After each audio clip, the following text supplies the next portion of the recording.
Good day, everyone. We're just about 2/3 of the way through the course as far as the time frame goes. We do have a little more back-end work with both on your side, you writing a research paper and me grading a research paper. But right now we're just about 2/3 of the way through the course, and you've had enough time to look at this camera frame. And other than me standing out in this camera frame, what else is standing out? You're probably going to answer the tree behind me, and more specifically, it's the leaves that you're looking at, right? You don't even see the trunk of that tree. Yeah, this is the way that I'm introducing our central focus of this course, which is on media content. Media content is what we have been studying, and I want to try to say to you from the outset how crazy our epistemology can be affected by media content. Remember that term epistemology, how much our knowledge is limited? For example, if we had a completely different set of media content with regard to the word drugs, we might have a completely different world that we're living in. Nothing less than a completely different world that we're living in. How many of you know somebody who cannot go a day without drinking coffee because they get a headache and they're nauseous? Okay, that right there is the definition of a drug. That is an addiction. If a person cannot do without, if a person can't feel like they can function, if they can't feel like they can get up, go to work, get in the car, take care of the kids, get through the night, whatever, that's an addiction. That makes coffee a drug, or more specifically, caffeine. And what about sugar? What about sugar? You know, we don't even know that much about sugar, the average person. We don't know that sugar comes from sugar cane, and comes from beets, and it comes from corn syrup. And is there worse sugar for us than other sugars? Yeah, it's generally speaking the one from corn syrup, and that's the one that we have the most of in the United States, and sugar is all over the place, even in your toothpaste. Yeah, I have a column on that. I forget the title of it, but that's the way it ends up. The Sweet Life, that's what it's got in it. So we have those two drugs in our operation, and sugar is just poisoning people every single day, especially white sugar. It's causing all kinds of health problems. I mean, obesity is the least of them. It's heart disease. It's the diabetes, can bring on the onset of diabetes. Sugar can cause a person to have a general orientation of being riding high one moment and then crashing another moment. All kinds of problems with sugar, which is all over the place in our salad dressings, our desserts, our chips.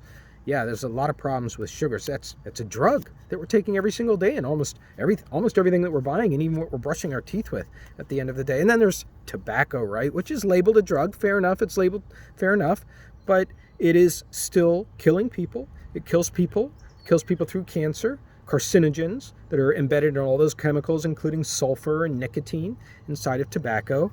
So we've got a lot of drugs that are out there that are not even called drugs, right? And why is that? Is it because of the media commercials? Is it because of the pharmaceutical ads that we have for tobacco patches, which doesn't necessarily say get rid of tobacco so much as it says that tobacco is a legitimate thing. If you have a patch to help you quit it, it's not really addressing it as a severe drug, like many people say tobacco is. And when you talk about sugar, it's hardly talked about. We have a few regulations, but we don't have news reports. We don't have investigative journalists. We don't have media organizations taking on the fight against sugar, in part because so much advertising money comes from sugar. So this is tying a bit back into our class yesterday on advertising. I'm trying to get to, in essence, the importance of media content in our lives. I'm trying to start today's class by saying media content is central to our focus in the course for a reason. And that is because it has a monstrous impact on human beings and the way that we think. In this case, what is a drug? What's bad for you? Why are these drugs still allowed out there, but you have a drug like marijuana, which is still a federal offense, and you cannot even exchange the purchase of marijuana products, which are legal in many states, including Pennsylvania, for medicinal use, using a credit card. It's because of a federal ban on that use of cash exchange, or of credit exchange. And so we have a world that could be turned upside down by altering media content. Media content, you cannot be underestimated. It's the focal point. And that's why I've described it at various times in this course as being the biggest feature you see on a tree. When you look at a tree, you see the leaves first. It takes a keen eye to look at the trunk, and then to relate that trunk to the health of the soil, and then to look at the soil as an aspect of the culture that the tree's growing up in. All of this has to do with the shape of the leaves, and that's why we're talking about content as being leaves on a tree. And we've also, at least I have, talked about content using the metaphor of a window. It's a window on these other elements that we've been studying. You know, from far away, that's what we see. We see the windows on a house, but you walk up to a window, you peer in, oh, look over there, you can see financing, and look up there is cultural characteristics, and over here we have philosophies and so on. That's content. That's what we're studying in this course we're taking on right now. Now, when you do the reading today, you'll come to a section that may confuse you, and rightfully so, because I tried at that time as an academic, as somebody trying to explore concepts and refine them, and also contribute my own original thinking to the academic enterprise, is I tried to distinguish between form and content in a different way than I'm having you do for your assignments and RSC posts. And I have to say it was a kind of a failed experiment, which is why I don't require it for the RSC posts.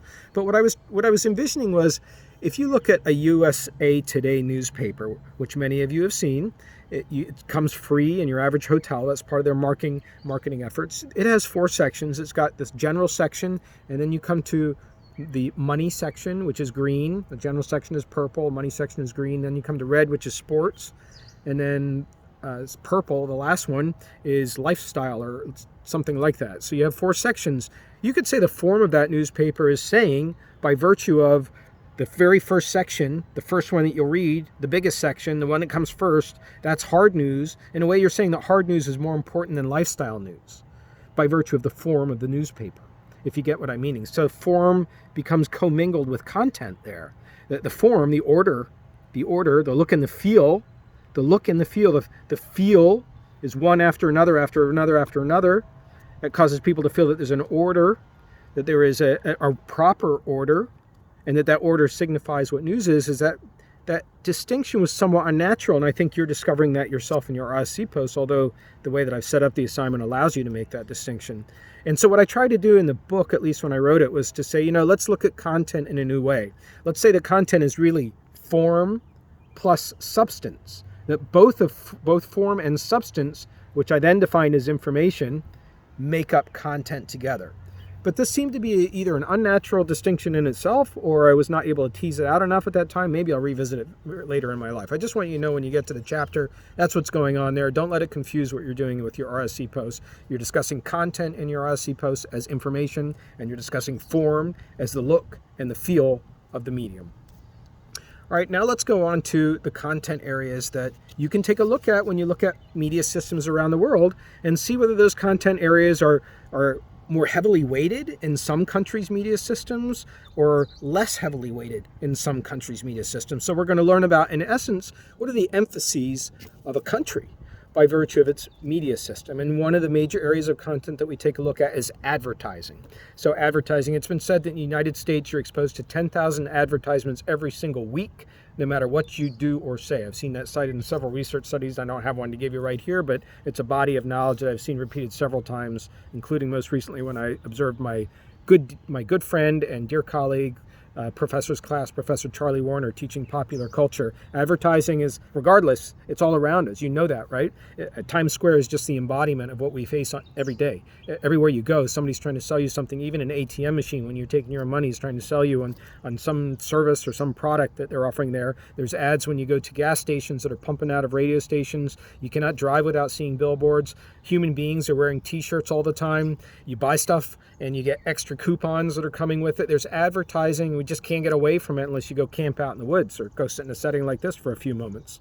So advertising is a big chunk. And when we take a look at that on media, we see a lot of advertising in U.S. media. We see huge proportions of TV and radio being devoted to advertising. We also see the same in newspapers. When you go to buy a newspaper in the United States, you may not know that the way the newspaper is laid out is they actually put the ads in first, and then they plan the copy around, the news reporting around the ads so that your eyes are dragged across the ads. Advertising is everywhere. You can't get away. The internet, I'm astounded at the number of pop-up windows that are coming up when you do stuff today, suggestions and even fake advertising. Do you agree to our new privacy terms, etc.? That's just another way of leveraging people into more social media use? That's a whole other question, by the way, which we cover in our class, Critical Perspectives on Social Media Use. It's an undergraduate class, CMSD 340. You may want to think about that for the future. I teach that class. Professor McClanahan teaches that class. We offer it in the summers and the winters, including this summer right now. So advertising is a big chunk that you can take a look at when it comes to media content. Not to be underestimated, right, for all the reasons that we talked about in the last class about the potential harmful effects on advertising, not the least of which is it shortens our attention span. How hard of a time are you having in a college class because your attention span is so short? And is that really your fault, or is it because of your media consumption and getting you used to things in 30 seconds and 60 seconds, and it goes 4 minutes before you need a break, a commercial break, or and that translates into breaking from people's conversations by looking at our phone or going to the bathroom. You have to think long and hard about the effect of advertising around us. Now let's move to another area of content that we can take a look at in media systems, and that is violence. Violence has a kind of a dual definition to it. You've got real life violence, like takes place in war or takes place in Minnesota, as we just saw with yet another killing of a black male by a police officer. We have all kinds of violence that's reality violence, including right in our own neighborhoods. ESU has experienced violence, which was covered on the news. Deaths, including deaths. So we have reality violence. We also have fake violence, right? And that would be fiction violence. It'd be violence as it occurs in crime dramas. It'd be violence as it occurs in streaming shows. It'd be violence as it's shown on posters for movies that are placed outside of movie theaters. It's violence that's not real, but looks real. So some countries have taken the position, mostly European countries, that here's how we're going to approach violence. We're going to allow violence for real violence on the news, but we're going to, if not censor, at least curtail gratuitous violence that's fiction violence. And what that means is TV news and radio news is allowed to be a lot more graphic in European countries in general. You will see a body brought from a war on battlefield, and you will see blood on that body, and you will see a dead person. And the thinking there is we have to drive home the real horrors of war. Why would we want to hide somebody from that? I asked the question, if a boy drowns in the Delaware River again, would we show that as a way to show real death? Really, it's not violence, obviously. I mean, it was a violent death, but that's what we're talking about. The same idea here is, what is the true purpose of news? Is it to get people also as a public service to modify their behavior if they're doing something that is not beneficial to other humans, like war, like drowning? So violence has that dimension, but then the other side of it is the fictional dimension, which European countries in general try to curtail. They don't want gratuitous violence. They don't want a lot of gunfire and nobody actually dying. They don't want somebody getting punched in the face and just 30 seconds later in another scene from the film, all the bruises and the scars are gone. They don't want that kind of stuff because it's not real, and there's a perception that it leads people to be desensitized to violence, that they won't think that others are truly as hurt, they won't empathize with them, and they will be more prone to violence. So there have been some restrictions. Sweden, for example, banned the film Casino, which by today's standards is mild, but at the time when Casino came out, a typical mafiosa gangster stereotypical film, a lot of profanity, a lot of violence in it. That was banned by Sweden. So you have certain efforts like that. So advertising and then violence, those are two content areas that you can take a look at when you're looking at your country, and also in the context of today's country media post. Next up, we have, it's a tough category to name. It's got so many components to it, all of which are really different. And it goes like this: nudity, profanity, sexuality. They're all different. Nudity has to do with the exhibition of the human body. And those of you who know about Europe, even if you haven't been there, know that you can go see statues all over the place, naked statues, with genitals filled in. I'm talking penises, I'm talking nipples.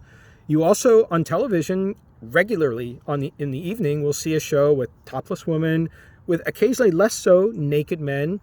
And it's in the context, though, by regulations, forcing it to be this way, in context of a natural lovemaking scene between two people. And when I say natural, I don't necessarily mean somebody who's not cheating on somebody else, but I mean it makes sense as part of the plot. That's what I'm saying. It's not thrown in. The word gratuitous is used when it's done that way, just for shock effect. It has to have a meaningful literary value to it, or a strong commentary on the human condition.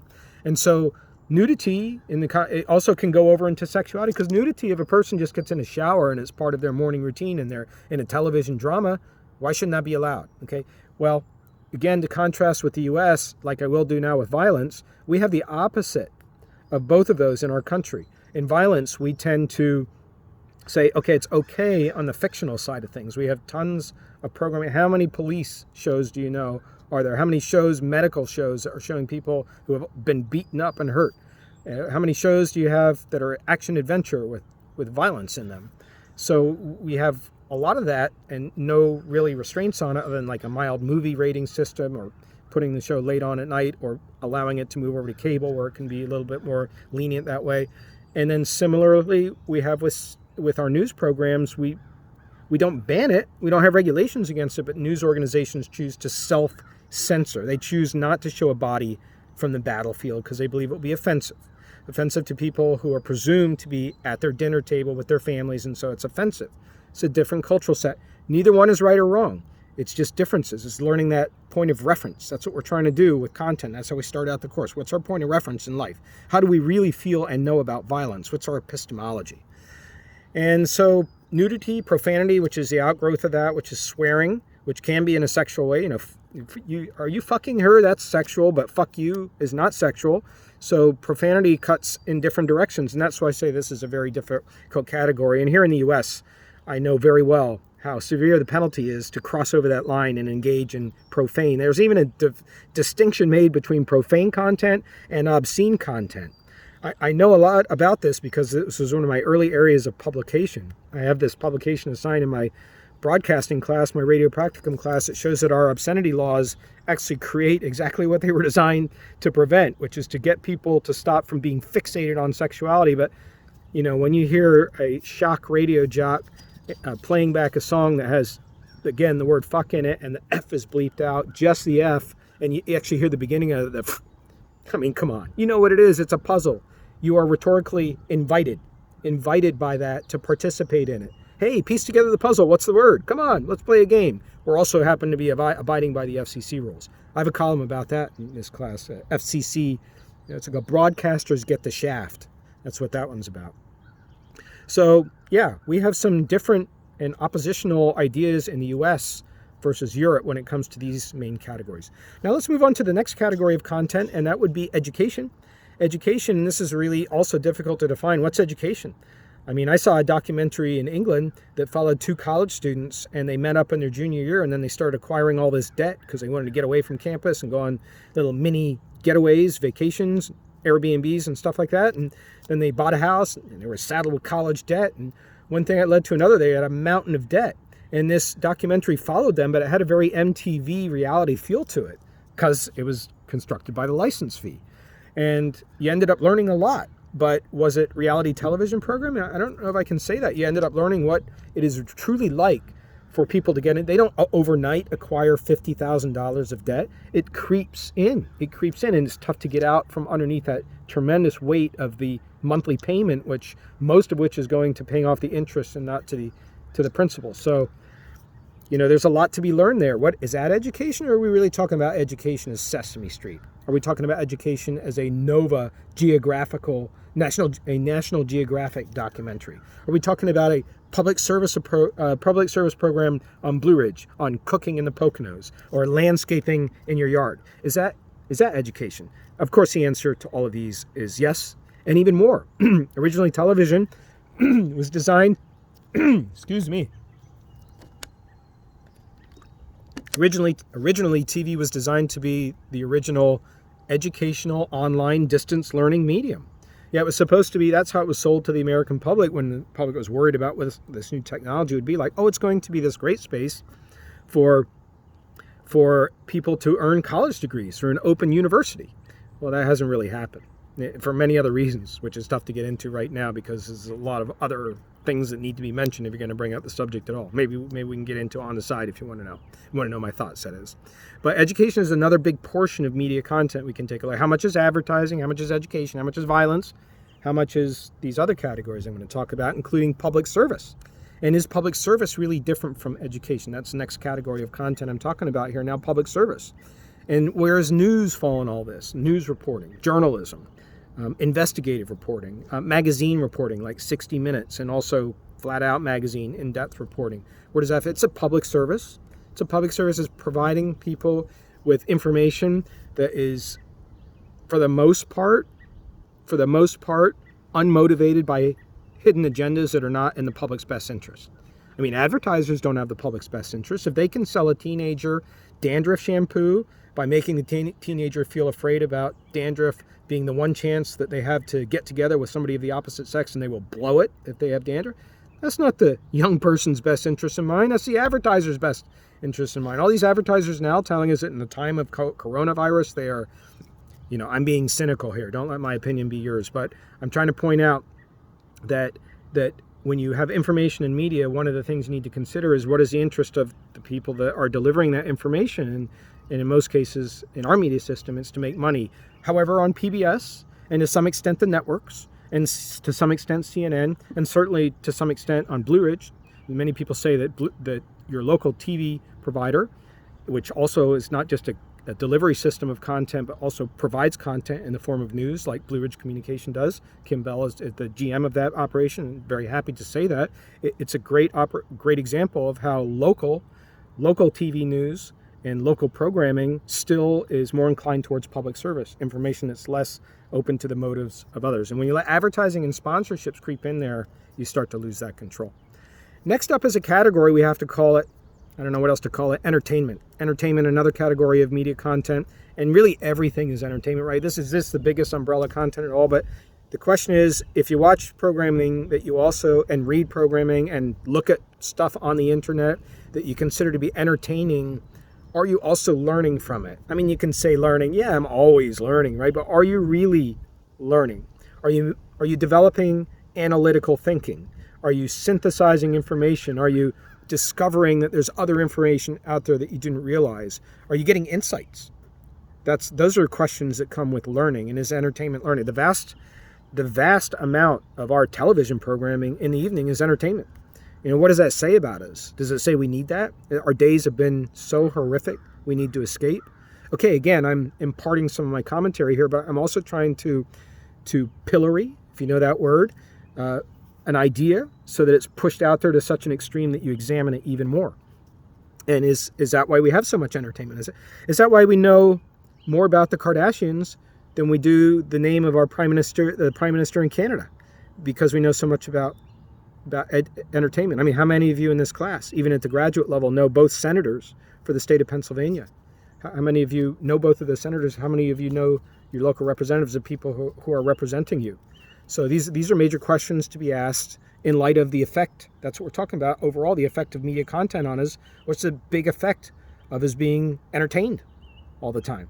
One of the most intimidating experiences, and this is not meant to dissuade you from ever going to England.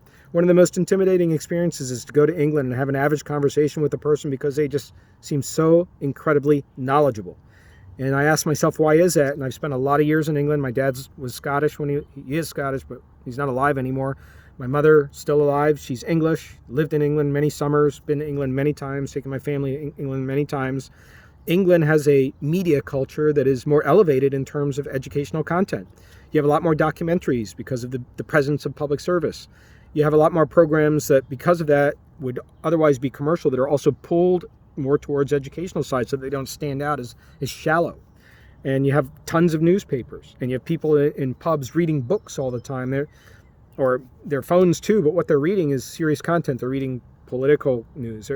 I have conversations with taxi drivers. They're like, yeah, your Civil War was incredible. Well, what do you mean it was incredible? It was incredible how General Lee and General Grant were actually friends, but they were at war against each other. And one went to this college, one went to that. How'd you learn that? Oh, I saw a BBC documentary on that.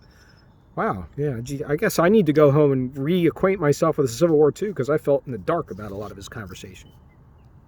And that takes us to our last subject of the day, a subject that we haven't spent as much time on as we might now, and that is the internet. Where does the internet come to play in media content? It's a wild west out there, right? There's even a sub-internet, a dark web that you can venture into, and it's actually pilloried. There's that word again. And Money Heist, some of the weapons that were purchased for that show were purchased on the black internet, the deep internet, the dark internet, whatever you want to call it, including howitzer machine guns and tanks. And you can do that on the internet. You can hire assassins on the internet. You can manage drug cartels on the internet if you know enough about programming and how to navigate your way around the way the internet is coded. And then there's the whole legal side of the internet, which even includes pornography and free pornography, and sometimes stumbling upon pornography when you're not even meaning to. For a while, a porn site had bought the search term White House, and every time somebody typed in White House, a porn firm came up.